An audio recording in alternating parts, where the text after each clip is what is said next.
So I found this really interesting map. It's called the PestWatch 3.0 prototype.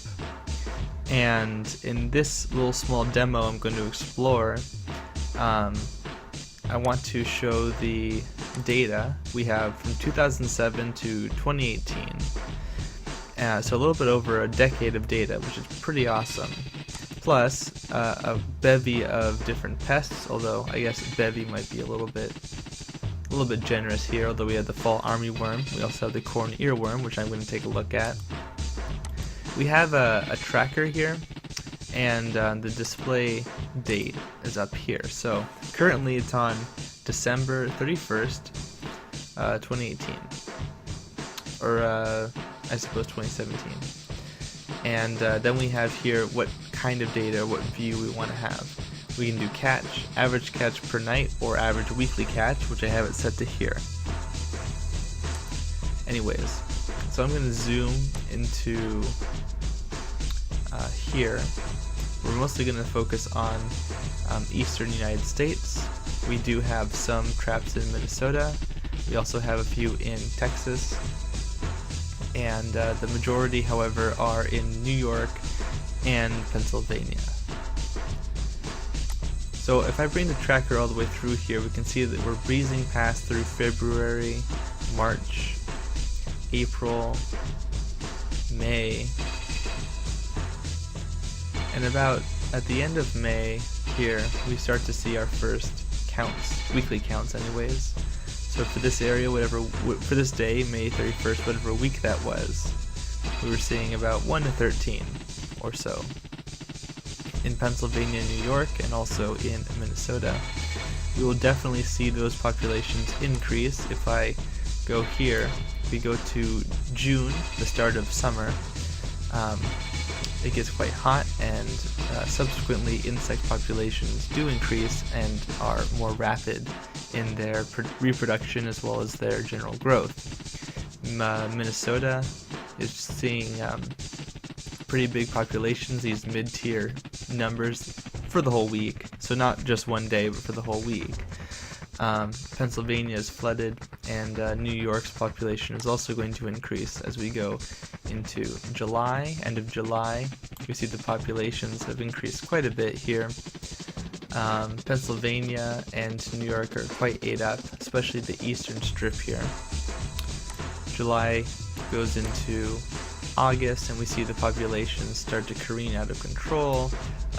Ground zero is over here for Minnesota. Also, Pennsylvania is stricken by large populations.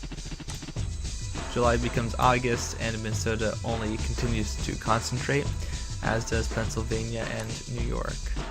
The populations skyrocket in only a few days, I'd have to say. Something like 2 weeks. Populations expand greatly. September sees the populations perhaps at their highest around here in September 7th, which was a Friday. We see that there's got to be what, 1,000. This is 1,000 per week in one trap, in one data point. So 2,000 in a single week in these two data points. One would assume that the population must be even larger than, because the traps can't be 100% efficient and perfect. So one would assume that the populations are even grander than what we're seeing here in the raw data.